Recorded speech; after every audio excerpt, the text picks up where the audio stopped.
Come up. So let's mix this a little bit. I better put my lid back on. I'm just gonna kind of slowly incorporate this as well.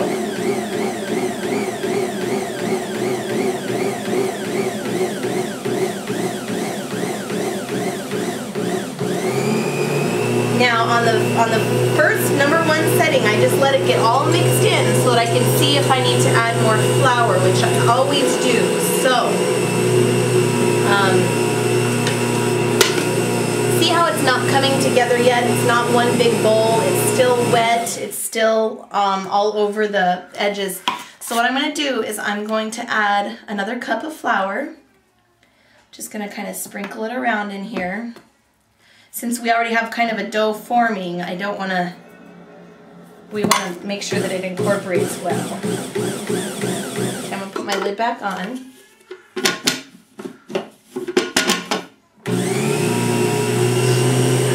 Let me take this part off.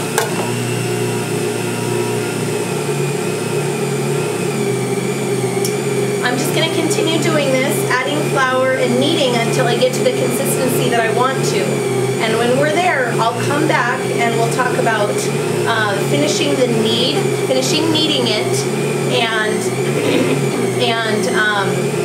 putting it into the pans and shaping the dough. So we'll go ahead and get this to the consistency I want. Now this is actually looking a lot better already. Let me show you real quick. Let me show you. It's starting to clean the edges of the bowl, and it's getting to where it's not so sticky. So I'm going to let it mix some more here.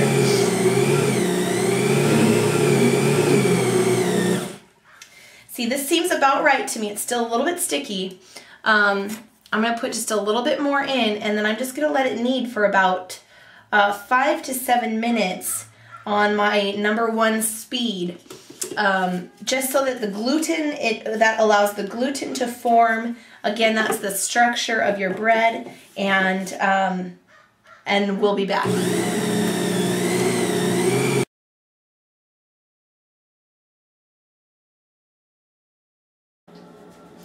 Okay, welcome back. We are done with our kneading here.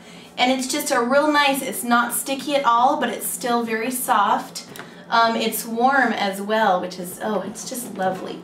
So let me get the Bosch out of the way. Get this off of here. As you can see, I have got Malachi with me. He woke up from his nap and didn't want to sit by himself. Let me wipe up my mess underneath here. Okay, now I lightly oil my surface here. This helps my dough not to totally stick, and we'll get the dough off of the dough hook, which always just takes a little bit of wrestling.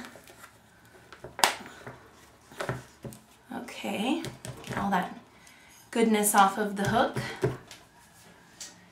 and we'll separate it and get it out of the bowl and onto my work surface.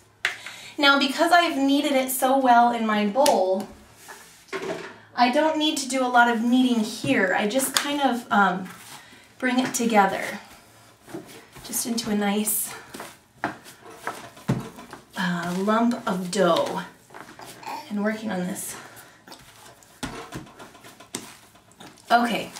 Something else I do that some people might find a little bit odd is I weigh the amounts, because I know that I have got my 2-pound loaf pans. Well, let's see what the total of this dough weighs.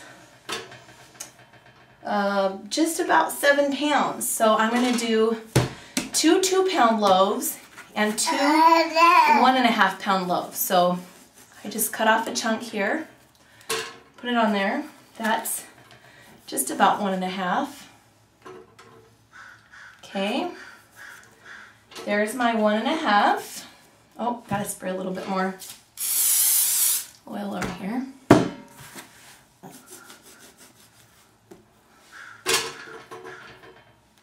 That's 1 pound. That's 1.5. And so this should be just about in half will be my each of my 2-pound loaves. Okay, so it's just about to. If this one's just about over, yep, we'll just fudge. I won't weigh it again. We'll add just a little bit to it. Okay, now for my shaping, I gotta spray one more pan because I wasn't sure exactly what I would end up with. So I've got two 2-pound loaf pans and 2 smaller ones. I usually put about 1.5 pounds. So let's just kind of, now there's not a whole lot of kneading that needs to be done. I just kind of flatten it out, roll it so that you get a nice looking loaf. Sometimes I gotta bring that underneath side together a little bit.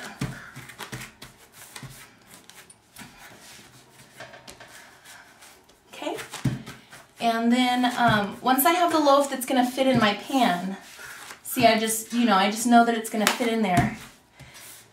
Then I just make some cuts on it, just real fast. This allows it to expand without ripping, and it gives it a nice look. So this is how it fits in my loaf pan. There's definitely room for it to expand, and it will. So let's just kind of do the same with this one. Kind of make it into a rectangle, I guess, and then just kind of roll it over. Oh, are you calling China? And you know, the seams don't matter. You just want your seams to be on the bottom. So that one's gonna fit in our other 2-pound pan. So I'll make my cuts, stick it in my pan. Something else I forgot on the other one is I always spray the top just to keep the moisture in there while they're raising in a warm place. And we'll just do the same with. So my recording stopped earlier. My battery did die when I was shaping the loaves, but you did see how to do it. So what I've done since then is I've put them in my oven with just the light on, and they create enough heat that I just cover them up and let them raise. Now what I'm going to show you is how to know if they're raised completely or not. Hopefully you'll be able to see. So let's get close here. When you touch the loaf, well, I don't know if you can see it, but it bounced back kind of quickly when I made an indentation. Let's see if I can do it again. Well, you're not really seeing it, but if it bounces back kind of quickly, it means it still has raising to do, left to do.